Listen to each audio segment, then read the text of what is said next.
Hey guys, Mike here, the Detroit Borg with a look at the new Mac Pro. So we have been waiting a very long time to finally see this product. This is a high-end desktop workstation computer. This has full desktop class components in it, not mobile components like you get with the iMac or the Mac Mini, and of course the MacBook Pros. So this is the best computer you can get from Apple. Now of course it's just the computer, it doesn't include monitor or even the keyboard and mouse. Now this is also a expensive computer. It's priced accordingly. So this starts off at $3,000 for a quad core, and a 6-core starts off at $4,000. And that's the version I have here. This is a stock 6-core Xeon powered computer. Now you can also configure this up to 8 and 12 cores, which can push the price all the way up to 10 grand. So this can get quite expensive. All right, so let's go ahead and pull this open. Alright, so let's just lift the lid, and inside we'll find some packaging here. Looks like we have our Mac Pro wrapped in plastic, so I'm just going to grab the handle to lift it up. There it is, quite dirty. Pull that off. Alright, so let's take a close look at the packaging. So we have Mac Pro branding with the Mac Pro in profile on the side. We have our little pull tab up here to open this up, and of course we'll do that in just a second. Apple logo on the side, same thing on the back.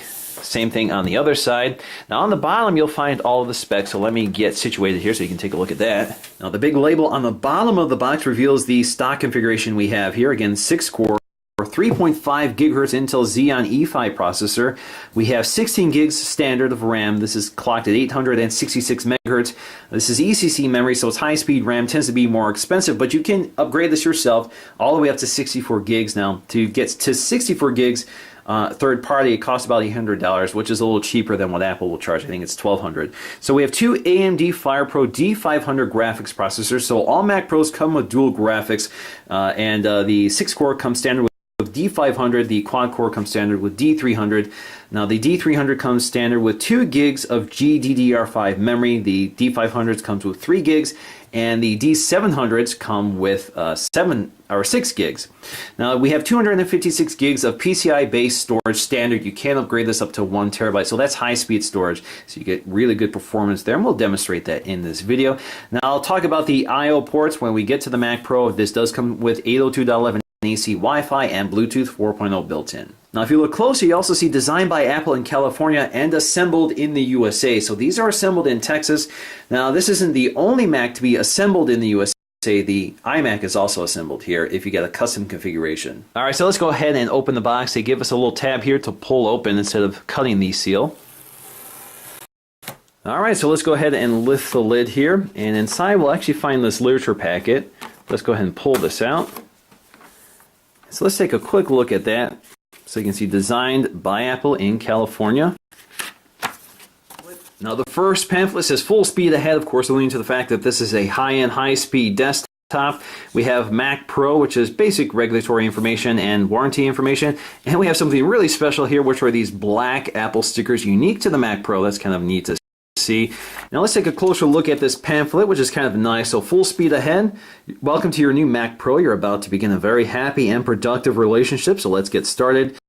Pick it up. The curved edge on the top is meant to be used as a handle. Set it up. This is no floor model. Go ahead and keep it right on your desk, which is what I plan to do. Open it up. Just slide the enclosure release to the right and lift up. And of course, I'll demonstrate all of this. Amp it up. So you've got 4 channels of blazing fast memory, and upgrading is just as fast. You also have lots of I/O on here. So you have 6 Thunderbolt ports, which allows you to connect up to 36 Thunderbolt devices. Of course, you can daisy chain them together. That's what they're referring to. Now I can power it up, so we can't wait to see what you do next, and that's about it. Alright, so let's go ahead and get it out of its box and take a close look. Alright, so let's get to the Mac Pro, and we have some styrofoam here, holding it nice and securely. As you can see, everything is well engineered, even the packaging. Inside you can see down there, styrofoam also holding its base, so I'm just going to grab the handle like they say and lift up, and it's about 12 pounds, so it does feel quite hefty for something its size. Alright, so let's set that aside for just a moment. And inside we'll find our cable, so I'm going to pull this out here. So you can see our power cable, and of course the power supply is internal. Alright, so let's unpack our cable here. Again, black to match the Mac Pro. So black is the theme going on here. So let's go ahead and peel this apart. This is pretty much a standard Apple cable. You can see it's got that same design as something like on an iMac. Now you have the point at which it connects to the Mac Pro, which is curved, which gives us a nice flush design. We're going to take a look at that in a minute. Now we also have a matching black Thunderbolt cable, which was introduced with the new Mac Pro as well. So I picked one of those up so I can take a look at it. Alright, so there's our Mac Pro, still wrapped in its plastic wrapper. So we have a little zipper here to pull down to release it. So let's go ahead and do that.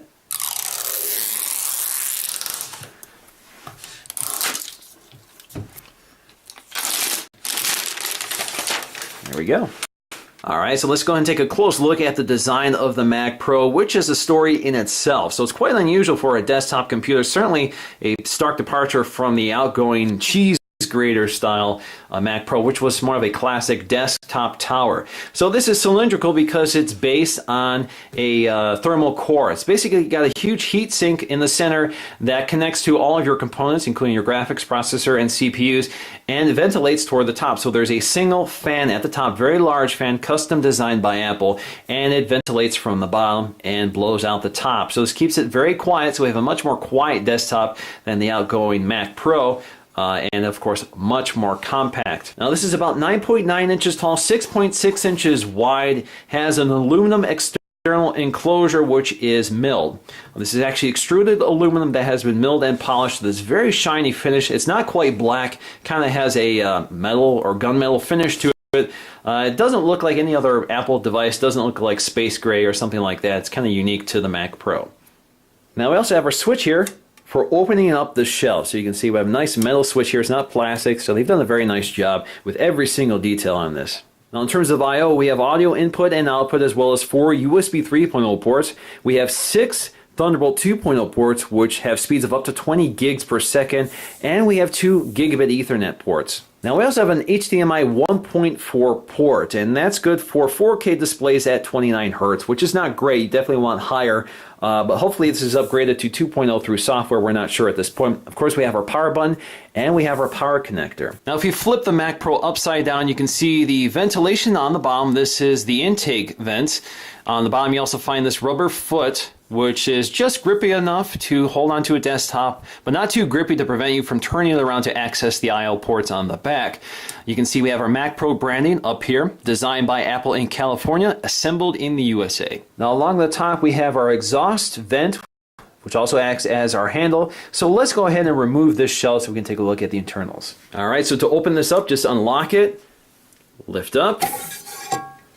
All right, so let's go take a close look at the design of the Mac Pro. So up here you can see the locking mechanism, so you can see how that interfaces with the casing of the Mac Pro. Up top you'll see your ventilation. Now unfortunately you can't power this without the case on, so you can't run it without the case on. But if you look inside, you can actually see the fan sort of moving in there when you move it around. So you can see that this is all metal. This is part of that milled metal design. Now the top piece here is plastic, so that's a plastic component. Now, of course, you see all of our I/O ports, which are flanked by these rubber fittings. This is part of the case design, which basically, as you can see in here, has these little rails which interface with that rubber fitting here that prevents vibration and allows this to sort of guide itself onto the chassis without scratching it. Along the side, you'll find your RAM slots. So you can see we have RAM slots on either side of the I/O, very symmetrical. So you have 4 ports here, and they're all labeled 1, 2, 3, 4. So on the right side, we have 3 and 4. In order to eject them, all I have to do is press this button. They pop out, and as you can see, you can pull them out pretty easily, like so. Now the great thing about the components supplied by Apple is that the backside is black. So when you look at it side on, you can see that it matches the nice clean design of the Mac Pro. And in order to reinstall them, just slide them back in, snap it into place, push in, and you're good.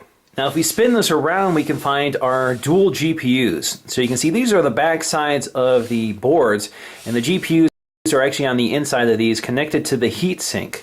On one side, you'll actually find your storage. So this is our PCIe storage. Right now it's only 256, but you can upgrade this. Basically it's a enclosure here which you can take off. There's a standard Torx screw there, so you can plug in your own storage, but there are no expandable options here. So there are no open slot that allow you to